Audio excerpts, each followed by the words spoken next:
தமிழகத்தில் குறிப்பாக திராவிட முன்னேற்ற கழகத்தினுடைய அரசியல் எப்படியாவது சண்டை போட்டுக்கிட்டே இருக்கணும், இந்தியாவுடைய அரசியலமைப்பு சட்டத்திற்கு எதிராக செயல்பட வேண்டும், ஒரு டெமோக்ராட்டிக் ஃபெடரல் சிஸ்டத்தில் மாநில அரசு மத்திய அரசு எல்லோருமே பங்களிப்போடு செயலாற்றக்கூடிய இந்த திட்டத்தில் ஓட்டைகள் போட வேண்டும் என்பதை முழு குறிக்கோளாக வைத்துக்கொண்டு திராவிட முன்னேற்ற கழகம் செயல்பட்டு கொண்டிருக்கின்றார். அதுவும் நமக்கு தெரியும், குறிப்பாக இந்த சென்னை வெள்ளமும் தென் தமிழகத்தில் ஏற்பட்ட அந்த 2 வெள்ள பாதிப்புக்கும் கூட மிக மோசமாக இந்திய அளவிலே கையாளப்பட்டதாக அனைவருமே பேச ஆரம்பிச்சிருக்கிறாங்க. அது தூத்துக்குடி பார்த்தீங்கன்னா மிக மிக மோசமான பாதிப்பில் இருக்குது. இது எந்த அளவுக்கு ஆச்சரியம்னாங்க, மத்திய அரசு முதலாக மழை வெள்ளத்திலிருந்து ஒரு இடம், குறிப்பாக ஒரு மாவட்டம் வெளியே வருவதற்கு முன்பாகவே மத்திய அரசினுடைய குழு பார்வையிடுவதற்கு, சேதங்களை கணக்கீடு செய்வதற்கு வந்துட்டாங்க.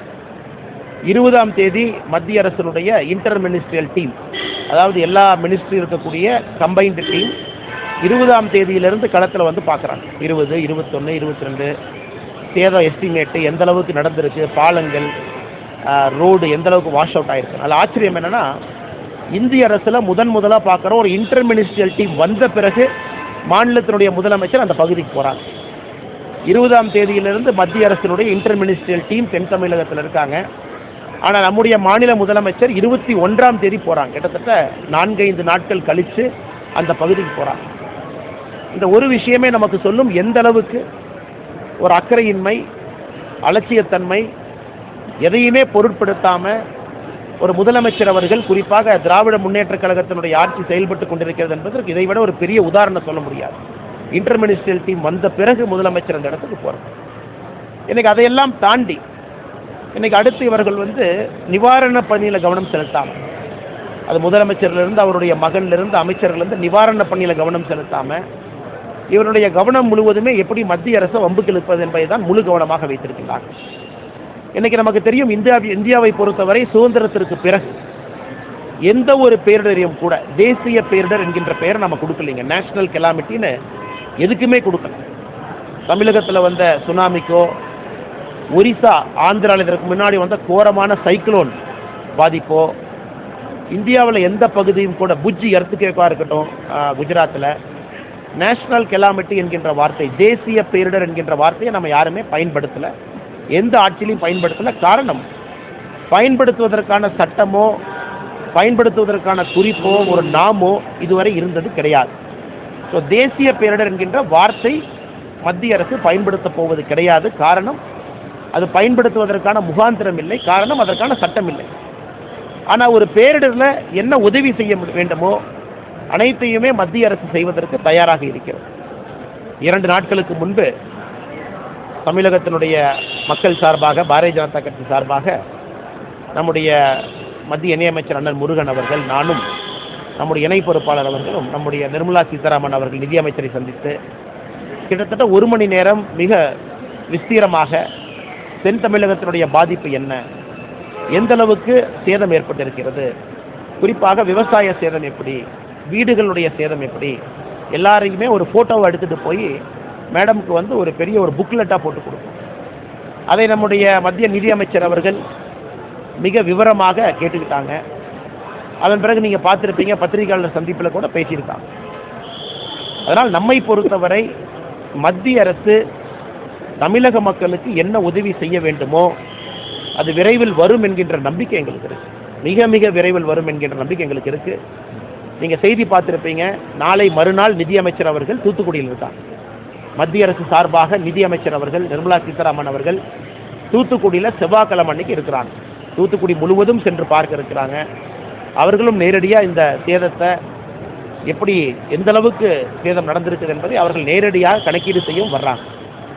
அதனால் பத்திரிகை நண்பர்கள் வாயிலாக தமிழக மக்களுக்கு பாரதிய ஜனதா கட்சி சொல்லிக் கொள்வது, மத்திய அரசு முழுமையாக, ஏன்னா தமிழக அரசு ஒரு வேலை செய்யலை, தமிழக அரசுனாலேயே பாதிப்பு அதிகமாக இருக்குது, அவங்க கண்டுக்கலை, அவங்க இன்னுமே கூட அந்த அக்கறையை காட்டலை. இந்த நேரத்தில் முழு பொறுப்பையும் கூட மத்திய அரசு எடுக்க வேண்டிய கட்டாயத்திற்கு தள்ளப்பட்டிருக்கு. ஏன்னா ஆஃப்டர் எஃபெக்ட்ஸ் ஆஃப் ஃப்ளட்டு வந்துருச்சுங்க. ஆஃப்டர் எஃபெக்ட் அது முடிஞ்சு அடுத்த 1 மாத காலம் 2 மாத காலம் இதனால் வரக்கூடிய பிரச்சனை. இதைத்தான் நாங்கள் மத்திய அரசு சொல்லியிருக்கிறோம். குறிப்பாக நாங்கள் சந்தித்த அமைச்சர்கள்ட்ட சொல்லியிருக்கோம், எக்ஸ்டென்ட் ஆஃப் டேமேஜ் எந்த அளவுக்கு இருக்குது, மாநில அரசு எந்த அளவுக்கு அக்கறையின்மையோடு இருக்காங்க. அடுத்து நீங்கள் பார்த்தீங்கன்னா இன்றைக்கி திமுகவுக்கு வந்து பொய் சொல்வது என்பது கைவந்த கலை, நம்ம எல்லோருக்குமே தெரியும். இது புதுசாக நம்ம பேச வேண்டாங்க, 1967 பேசிகிட்டு இருக்கோம். இப்போ அவங்க சொல்கிறது எல்லாமே என்ன சொல்லுவாங்கன்னா, நீங்கள் பாருங்கள், குறிப்பாக வந்து குஜராத் எங்கெல்லாம் பாரதிய ஜனதா கட்சி ஆளுகின்ற மாநிலம் இருக்கோ அங்கெல்லாம் நிதி அதிகமாக கொடுப்பாங்க, நம்ம கொடுக்க மாட்டாங்க அப்படின்னு. 2021 குஜராத்தில் நமக்கு தெரியும் கக்கூட்டா அப்படிங்கிற புயல், ஒரு புயலுக்கு ஒரு பேர் கொடுக்குறாங்க ஐஎம்டி. அப்போ குஜராத்தில் ஏற்பட்ட அந்த புயல் தாக்குதல் பார்த்தீங்கன்னா குஜராத் வந்து 2021 9,836 கோடி ரூபாய் கேட்டாங்க மத்திய அரசுக்கிட்ட. குஜராத் வந்து 9,836 கோடி ரூபாய். மத்திய அரசு உடனடி நிவாரணமாக அவங்க கேட்ட பிறகு 1000 கோடி ரூபாய் கொடுத்தாங்க. அதன் பிறகு குஜராத்துக்கு பணம் கொடுக்கல. ஸோ குஜராத் அவங்க மேனேஜ் பண்ணிக்கிட்டாங்க. ஒரு பிஜேபி ஆளுகின்ற மாநிலம், தொடர்ந்து பிஜேபி ஆட்சியில் இருக்கக்கூடிய மாநிலம். ஒரு உதாரணத்துக்கு சொல்கிறேங்க, சமீபத்தில் கடைசியாக குஜராத்தில் தாக்கப்பட்ட புயல் கக்கூட்டா புயல் தாக்கியது பொழுது 9,836 கோடி ரூபாய் கேட்டாங்க. மத்திய அரசு உடனடி நிவாரண நிதியாக 1000 கோடி ரூபாய் கொடுத்தாங்க. அதன் பிறகு மிச்சம் 8,836 கோடி ரூபாய் கொடுக்கல. காரணம், அசஸ்மெண்ட்டில் வித்தியாசம் இருக்கும். மத்திய அரசுடைய டீம் அசஸ்மெண்ட்டுக்கும் மாநில அரசு கேட்கக்கூடியதுக்கும் வித்தியாசம் இருக்கும். அதே போல் 2020-21 கோவிட் காலகட்டத்தில் குஜராத்துக்கு மொத்தமாக வழங்கப்பட்ட நிதி, கோவிட்டை வந்து சமாளிப்பதற்கு 304 கோடி, தமிழகத்திற்கு வழங்கப்பட்ட நிதி 868 கோடி. ஸோ இந்த மாதிரி பல உதாரணம் சொல்லிகிட்டே போகலாங்க. ஆனால் நான் திமுகவினுடைய பொய்யை வந்து தோலுரிக்க விரும்பலை. ஒன்றா உட்காந்து ஒரு டேட்டாவாக, அது காமன் சென்ஸ் இருக்கக்கூடிய நம்ம எல்லாருக்குமே தெரியும். மத்திய அரசை பொறுத்தவரை, பேரிடரை பொறுத்த வரைக்கும், என்டிஆர்எஃப் பொறுத்த வரைக்கும் அது assessment based, estimation based fund release. அவங்க கணக்கு போட்டு எந்த அளவுக்கு சேதம் அடைஞ்சிருக்கோ அதை பொறுத்து பணத்தை கொடுப்பாங்க. அதனால் தமிழகத்தில், தென் தமிழகத்திற்கு இன்னுமே அவங்க மாநில அரசுலேருந்து எஸ்டிமேட் அவங்க போடாமல் இருக்காங்க. சென்னை பொறுத்தவரை அவங்க கேட்டிருக்காங்க. அதனால் நிச்சயமாக மிக விரைவில் மத்திய அரசு நிதி கொடுப்பார்கள் என்று நம்புகின்றோம். அது வேகமாக வரும் என்றும் நம்புகின்றோம். அதற்கு முன்பாக நம்முடைய நிதியமைச்சர் அவர்களே நேரடியாக வந்து தூத்துக்குடியில் வந்து பார்க்க ஆரம்பிச்சிருக்கிறாங்க. செவ்வாய்க்கிழமை அவங்க வர்றாங்க, ரியல் டைம் ஃபீட்பேக் எடுத்துகிட்டு இருக்காங்க. அடுத்ததெல்லாம் பார்த்தீங்கன்னா திமுகவினுடைய அடுத்த பொய், வானிலை மையத்தின் மீது பொய். அதாவது நம்முடைய கையாளாகத்தனத்தை மறைக்க சம்பந்தமே இல்லாமல் ஒருத்தர் மேலே படி போடுறது. இன்றைக்கி நமக்கு தெரியும், ஐஎம்டியை பொறுத்தவரை திமுக ஆசைப்படுற மாதிரி கருப்பு சிவப்பு கலர் கோடிங்லாம் கொடுக்க முடியாதுங்க. திமுக பொறுத்தவரை எல்லோ ரெட், எல்லோனாவே ஹெவி ரெயின்ஃபால், ரெட்டுனா very heavy rainfall. Yellow alert வந்து 12ஆம் தேதியே கொடுத்தாச்சு. ஆனால் திமுககாரங்க என்ன பண்ணிகிட்டு இருந்தாங்க, சேலத்தில் இளைஞர் அணி கான்ஃபரன்ஸ், இளைஞர் அணி மாநில மாநாடு நடத்துவதில் ஒரு குரூப் அக்கறையோடு இருந்தாங்க, இது செய்யணும்னு. அப்புறம் இந்தி கூட்டணிக்கு போகிறதுல முதலமைச்சர் அவர்கள் அக்கறையோடு இருந்தாங்க.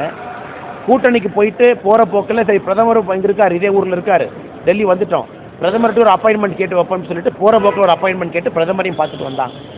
இவர்கள் கவனம் முழுவதுமே ப்ரிப்பேர்ட்னஸ் இல்லைங்க.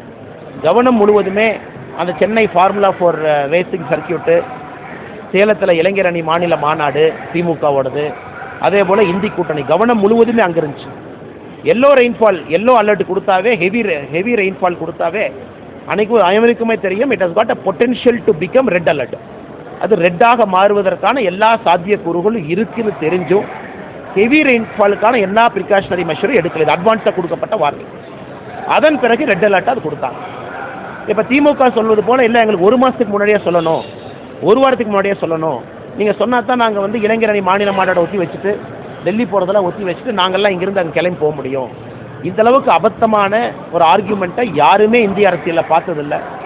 எந்த அளவுக்கு தமிழகத்தில் திமுகவை பொறுத்தவரை பொய்யிலே வளர்ந்த ஒரு கட்சி என்பதற்கு இது மறுபடியும் உதாரணமாக இருக்குது. மழை வந்த பிறகு கூட திருநெல்வேலியினுடைய மேயர் சேலத்தில் இருந்தார். திருநெல்வேலியினுடைய மேயர் யார் அங்கே இருக்க வேண்டியவர் சேலத்தில் இந்த இளைஞர் அணி மாநாட்டு பந்தல நின்றுருக்காங்க. இந்த அளவுக்கு ஒரு மோசமான ஆட்சி தமிழகத்தில் இருக்குது. இவர்களால் மக்களுக்கு நன்மை கிடைக்கல என்பதை தாண்டி இவர்களால் மக்களுக்கு வரக்கூடிய எந்த பிரச்சனையிலிருந்தும் காப்பாற்ற முடியாது என்றாயிடுச்சு. இன்னைக்கு என்ன ஆச்சுங்க, நான் 1.5 வருஷமாக கிளிப்புள்ளையை போல சொல்லி கொண்டிருக்கின்றேன், நம்மை மற்ற மாநிலங்கள்லாம் ஓவர்டேக் பண்ண போகிறாங்க. இன்றைக்கி நீங்கள் பாருங்கள், உத்தரப்பிரதேசம் நம்மளை ஓவர்டேக் பண்ணிட்டாங்க. அதாவது கிட்டத்தட்ட 40-50 ஆண்டுகளாக இந்தியாவினுடைய 2வது பெரிய மாநிலம் பொருளாதாரத்தில் நாம் இருந்தோம். 40-50 ஆண்டுகளாக. ஒரு வாரத்திற்கு முன்பு உத்தரப்பிரதேசம் தமிழ்நாட்டை முந்தி அடித்துவிட்டு இந்தியாவினுடைய 2வது பெரிய பொருளாதார மாநிலமாக மாறிட்டாங்க. அப்போ என்ன சொன்னாங்க, தயாநிதி மாறன் பார்த்தீங்கன்னா ஸ்டேஜில் போய் டாய்லெட்டு கழுவுறவங்க பான்பராக் அப்படின்னு சொல்லுவார். யூபியிலேருந்து வந்தவன்லாம் இங்கே வந்து பானிபூரி விற்க வர்றாங்க. இன்னைக்கு யூபி வந்து தமிழ்நாட்டை ஓவர்டேக் பண்ணி 2வது பெரிய பொருளாதார நாடாக ஸ்டேட்டாக மாநிலமாக மாறிடுச்சு. இன்றைக்கி தமிழகம் 3வது இடத்துக்கு போயிருக்கு. அடுத்து இதே போல் போச்சுன்னா, இன்றைக்கி நான் சொல்கிறேன் கேளுங்க, இதே திமுக கையில் தமிழ்நாடு இருக்குதுன்னா இன்னும் 2 மாநிலங்கள் தமிழ்நாட்டை அடுத்த 5 வருடத்தில் ஓவர்டேக் பண்ண போகும். ஸோ தமிழ்நாடு 3வது 4வது விட்டு கொடுத்து 5வதுக்கு வந்துடும். என்ன திராவிட மாடல் அரசு? 50 ஆண்டு 60 ஆண்டு கர்ம வீரர் காமராஜர் ஐயா காலத்திலிருந்து திமுக ஆட்சிக்கு வராத காலத்திலிருந்து இந்தியாவினுடைய முதன்மை மாநிலமாக இருந்த தமிழ்நாட்டை நீங்கள்லாம் கொள்ளையடிச்சு ஒரு மக்கள் பணத்தை எடுத்து உங்கள் பாக்கெட்டில் வச்சு இன்னைக்கு உத்தரப்பிரதேசம் நம்மளை ஓவர்டேக் பண்ணி 2வது பொருளாதார மாநிலமாக மாறியிருக்காங்க. நம்ம 3வதாக இருக்கும். இது என்ன சொல்லுவாங்க? திமுக காரன் கப்பிச்சு பண்ணிருக்கான் வாயை துறக்க. அவர்களுக்கு தெரியும் இன்னிருக்கக்கூடிய ஸ்டேட் ஜிடிபி எஸ்டிமேஷனில் இன்னும் 2 மாநிலங்கள் பிரீத்திங் டவுன் த நெக், தமிழகத்தினுடைய நெக்கு பக்கத்தில் பிரீத் பண்ணிக்கிட்டு இருக்காங்க. அவங்களும் ஓவர்டேக் பண்ணிடுவாங்க. இந்த ஒரே ஒரு காரணத்திற்காகத்தான் தொடர்ந்து நாங்கள் சொல்லிக் கொண்டிருக்கின்றோம், தமிழகத்திற்கு இன்னைக்கு தேவை பாரதிய ஜனதா கட்சி. ஒரு புது விஷனோட அடுத்து எங்கே செல்லுகின்றோம் என்கின்ற ஒரு கிளியர் ஐசைட் கோலோட இருக்கக்கூடிய ஒரே கட்சி பாரதிய ஜனதா கட்சி. இவங்க மொத்தமாக தமிழகத்தை முடித்து கட்டுவதற்கு ஆரம்பித்திருக்கின்றார்கள். அந்த வேலையை செய்ய ஆரம்பிச்சிட்டாங்க. மக்கள் பணத்தை திருடுறாங்க. வரக்கூடிய இன்வெஸ்ட்மெண்ட்டு கமிஷன் கேட்குறாங்க. எந்த நிறுவனங்களும் வருவதற்கு தயாராக இல்லை. இப்போ இதை தாண்டி அடுத்த ஒரு கருத்துங்க, தமிழ்நாட்டினுடைய ஏர்னிங் பொட்டன்ஷியல். இப்போ சென்னை பாருங்கள், அம்பத்தூர் இண்டஸ்ட்ரியல் எஸ்டேட் வந்து ஆசியாவினுடைய ஒரு மிகப்பெரிய இண்டஸ்ட்ரியல் எஸ்டேட். கிட்டத்தட்ட 40,000 கோடி வருமானம் வரக்கூடிய இண்டஸ்ட்ரியல் எஸ்டேட்டு இவர்களுடைய மோசமான கையாளுதால அந்த வெள்ளத்தில் மாட்டிக்கிச்சு. 3 மாதம் எக்கனாமிக் அவுட்புட் இல்லை. தூத்துக்குடி, தென்காசி, கன்னியாகுமரி, திருநெல்வேலி எல்லாமே பார்த்தீங்கன்னா பொருளாதாரத்தில் கீழே போயிட்டாங்க. இன்னைக்கு திமுக இருக்க தமிழ்நாட்டினுடைய பொருளாதாரம் என்பது கீழே போகுது. ஏன்னா சர்வீஸ் பண்ணக்கூடிய பொருளாதாரம் பணம் கொடுக்கக்கூடிய ஒரு நிறுவனமும் தண்ணீரில் புயலில் இந்த மாதிரி மாட்டிக்கிட்டாங்கன்னா மாநிலத்திற்கு வரக்கூடிய வருவாய் குறைய ஆரம்பிக்குது. ஸோ திமுக ஆட்சி காலத்தில் திமுகவுடைய ஆட்சி முடியும் பொழுது நீங்கள் கணக்கு போட்டு பார்த்தீங்கன்னா வருவாய் இழப்பு தமிழகத்திற்கு முதலாக நடந்திருக்கு. வருவாய் இழப்பு, வருமானத்தை பெருக்கிறதுக்காக இந்த ஆட்சி இல்லை, வருவாய் இழப்புக்காக இந்த ஆட்சி இருக்குது. இதை தொடர்ந்து நம்ம பேசுவாங்க. ஆனால் இன்னைக்கு திமுக செய்கின்ற இந்த செயலை ஏற்றுக்கொள்ள முடியாது. எதுக்கு நீங்கள் இந்தி கூட்டணிக்கு போனீங்க? எதுக்கு பிரைம் மினிஸ்டரை வேண்டா வெறுப்பா பார்த்தீங்க? மத்திய அரசு 450 கோடி ரூபாய் செகண்ட் டாபிக் எஸ்டிஆர்எஃப் கொடுத்து, ஃபர்ஸ்ட் டாபிக் 450, அதாவது மொத்தம் 900 கோடி ரூபா கொடுத்து, நீங்கள் 300 கோடி மாநில அரசினுடைய ஷேர் 1200 கோடியில் இன்னைக்கும் 800 கோடி ரூபாய் நம்முடைய நிர்மலா சீதாராமன் அவர்கள் முந்தானத்து பேசும்பொழுது 800 கோடி ரூபாய் வங்கி கணக்கில் இருக்கு. அந்த 800 கோடி ரூபாயை செலவு பண்ணுங்களேன். பணம் இல்லை என்றால் விரைந்து அடுத்த நாளே வரும். எஸ்டிமேஷன் போயிருக்கு, ஒரு சிஸ்டம் இருக்குது, ஒரு மெத்தடாலஜி இருக்குது. பணம் மிக விரைவில் வரும் என்கின்ற நம்பிக்கை முழுமையாக இருக்குது. கண்டிப்பாக கொடுக்க போகிறான். இருக்கிற பணத்தையே செலவு பண்ணு. 450 கோடி ரூபா கொடுத்த பணம், சென்னைக்கு 560 கோடி ரூபாய், 2 பணம் சென்னை வெள்ளத்துக்கு பிறகு கிட்டத்தட்ட 1000 கோடி ரூபாய் கொடுக்கப்பட்டுச்சு. இந்த 450 கோடி ரூபாயை செலவு பண்ணிங்களா? 800 கோடி ரூபாய் அக்கௌண்ட்டில் இருக்கும் பொழுது எதற்காக தினமும் கூட நீங்கள் மக்களுக்கு செய்ய வேண்டிய வேலையை செய்யாமல் திசை திருப்பக்கூடிய வேலையில் எதற்கு திராவிட முன்னேற்ற கழகம் இருக்கும்?